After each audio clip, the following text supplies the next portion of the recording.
A very warm welcome to Art Gallery Explorer, the vlog which explores and celebrates the London art scene. Coming up.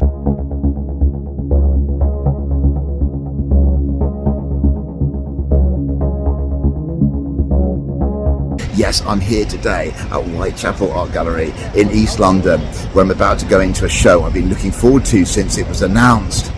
Back in the 1990s, this city, London, electrified the world art scene through artists such as Damien Hirst, Tracy M and Sarah Lucas, who produced works that shocked and compelled in equal measure. However, there's an artist, Hamad Butt, who I think's name deserves to be added to these legends of the British art scene. He produced some really interesting installation art as well as paintings and a sculpture, but sadly died of AIDS-related illness at the age of 32. As a consequence, his name has kind of been written out of the official history of young British art, and I'm really pleased to say that the Whitechapel Art Gallery has rectified that with a show entitled Apprehensions. It's on until the 7th of September. It is a paid show, so come and join me as we head inside and go back to the 1990s at a time when British art was buzzing. Hamad Butt was born in Lahore in 1962 in Pakistan, but he moved to London 2 years later with his family. One of 5 siblings, he studied art at many places before getting a degree in fine art from Goldsmiths College in London, where he studied between 1987 and 1990. Butt was keen not to be put into that YBA bracket. He was a contemporary of Damien Hirst at Goldsmiths, and as a gay man, he lived in London as HIV/AIDS ripped through gay communities. You enter into a large gallery space and are immediately confronted by Familiars, one of Butt's most well-known installation pieces. 3 sculptures which you can see here are filled with 3 halogens in their primary states of matter: bromine as a liquid, iodine as solid crystals, and chlorine as a gas. You become aware that this gallery could literally kill you. Familiar's cradle is both beautiful and terrifying.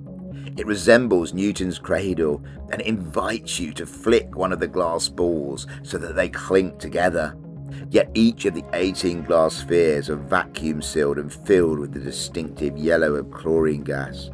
Using the cradle and breaking the glass spheres could kill us. It could fill the gallery with the kind of toxic gas which was used in World War I.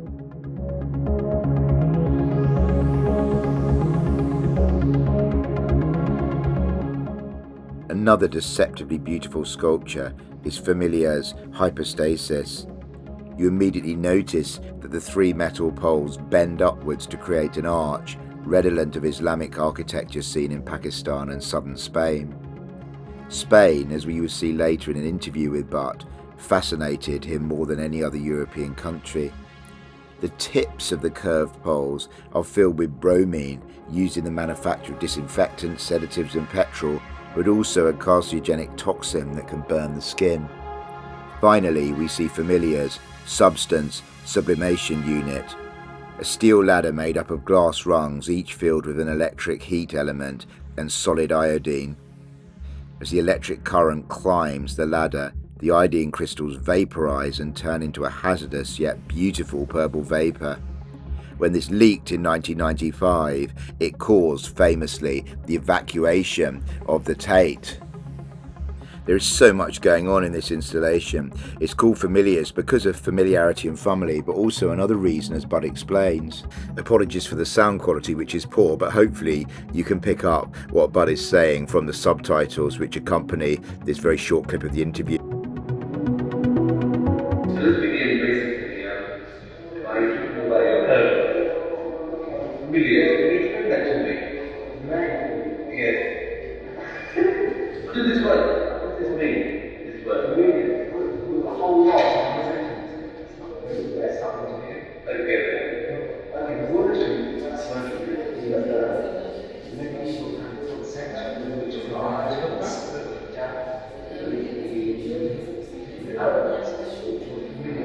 substitute value. And how does that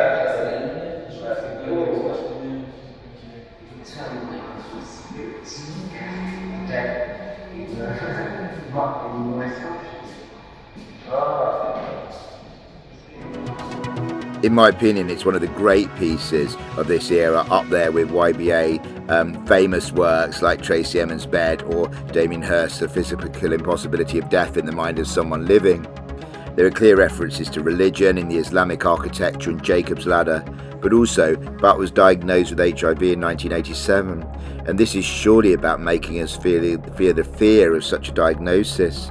And there's such tension when viewing these works between wanting to interact and knowing that interaction could be deadly, admiring the beauty and accepting the toxicity.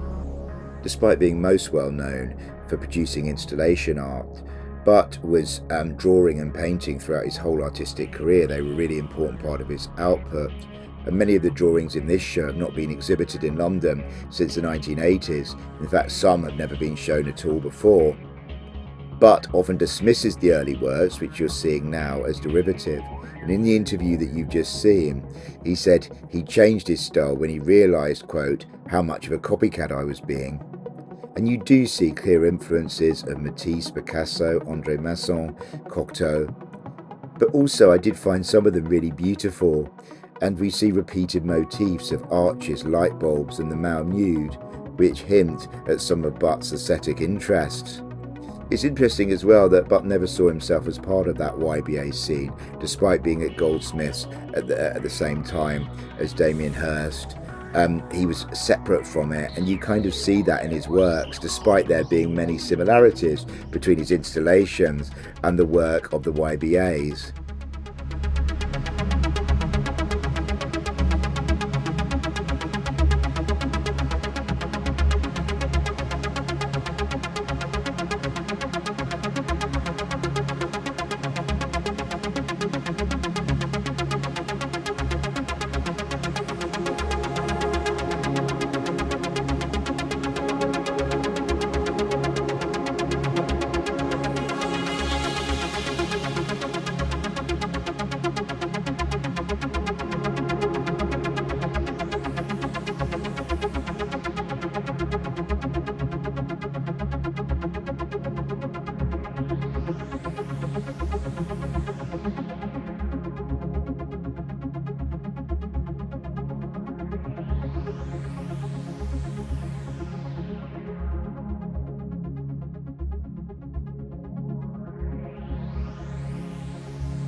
Butt's later works are in a very different style to the ones that you've just seen.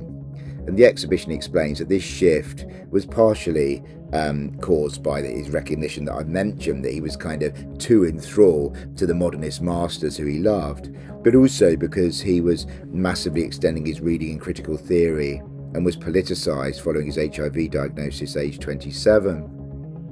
We see links to the conceptual piece Familiars, which you saw at the start of the show. These works were never shown in his lifetime and were discovered in a binder posthumously with no titles or dates recorded.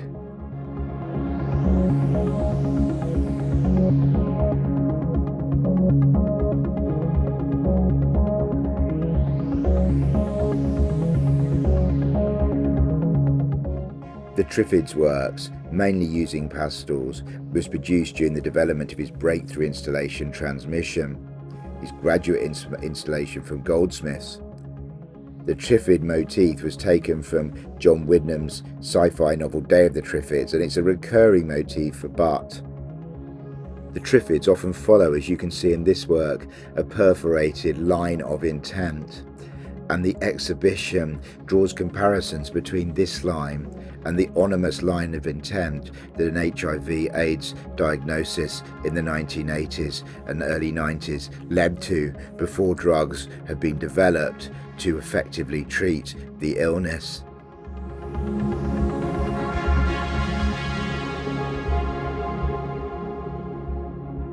Transmission from 1990 was made for Butt's degree show at Goldsmiths, consisting of 9 glass books, a video and a case of live flies.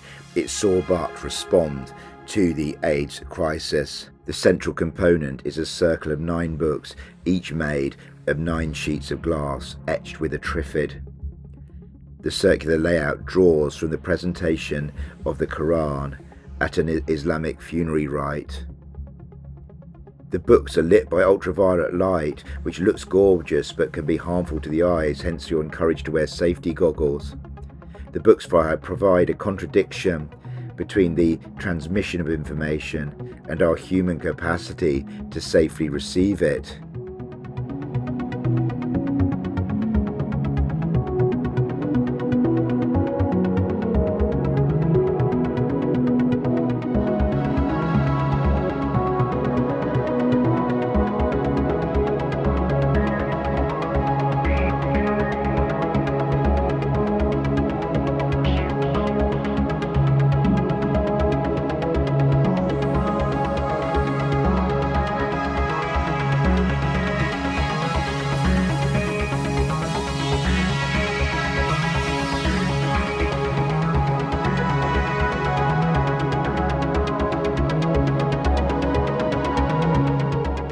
The second section, Fly Piece, was originally destroyed by the artist and has been recreated.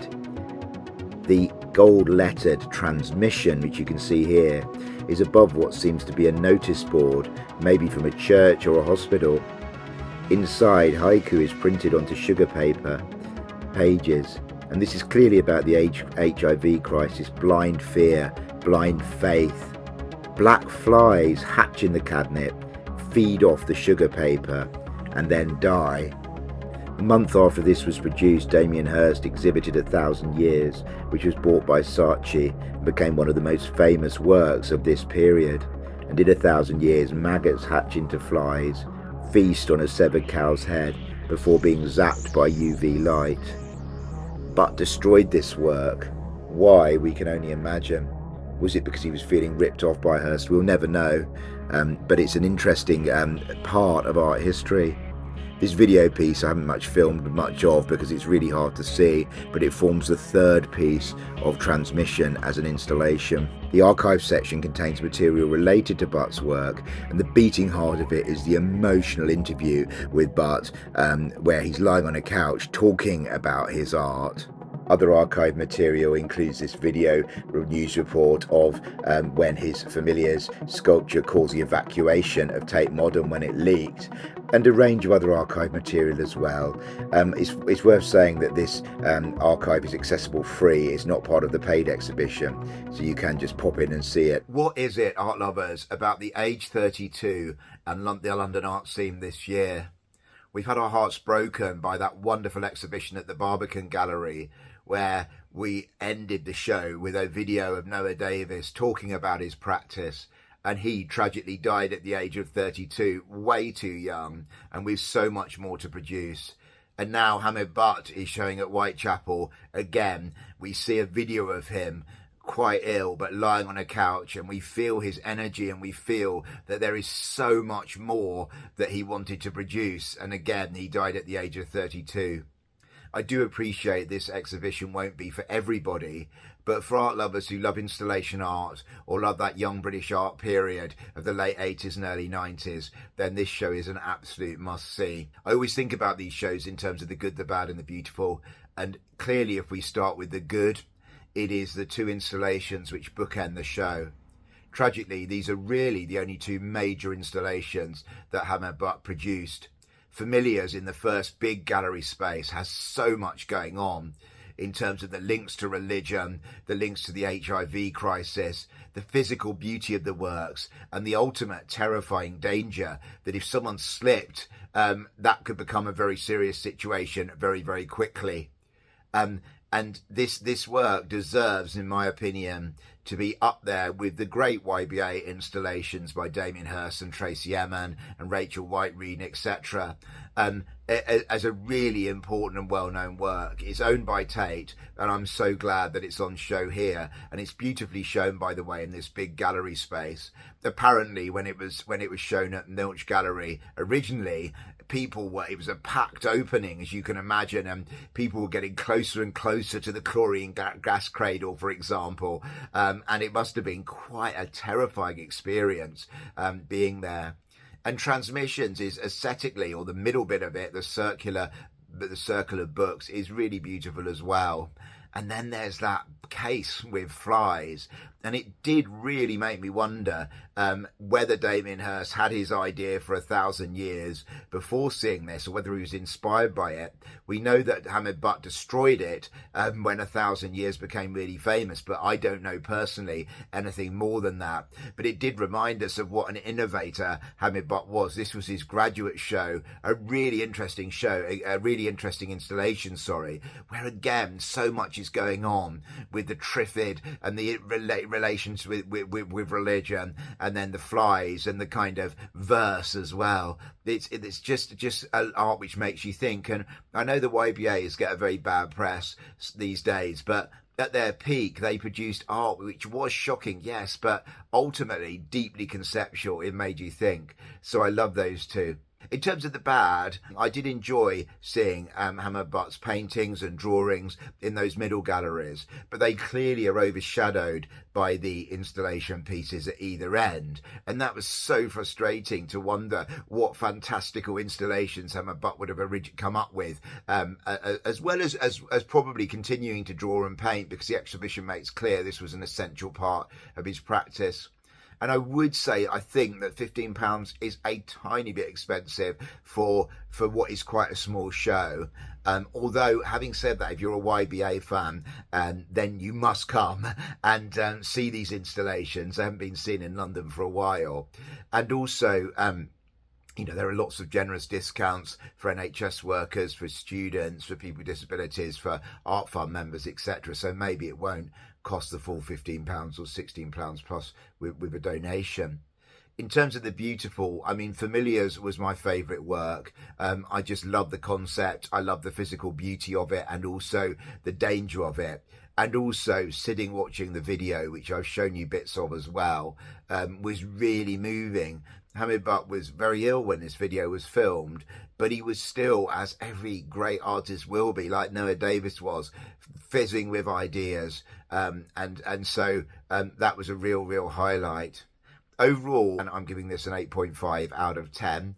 I know it won't be for everybody, but I really had a good time, a thought-provoking time, and it was thrilling to be back in that world. I kind of came away with a renewed love for that period on the London art scene. The show's on until the 7th of September. As I say, it's £15 without a donation to get in. Do post in the comments if you've been to the Whitechapel Gallery. Maybe you even knew Hamad Butt, and you might want to comment on the video and his works and bring in more insights than I can give. Do subscribe and hit the notification bell for many more artworks upcoming. There's going to be a little, actually, of a kind of YBA stroke early 90s scene with Rachel White-Reed at Goodwood and Jenny Saville at the National Portrait Gallery. So stay tuned for those. And most importantly of all, wherever you live in the world, get out there and explore your local art scene. Thank you very much for watching.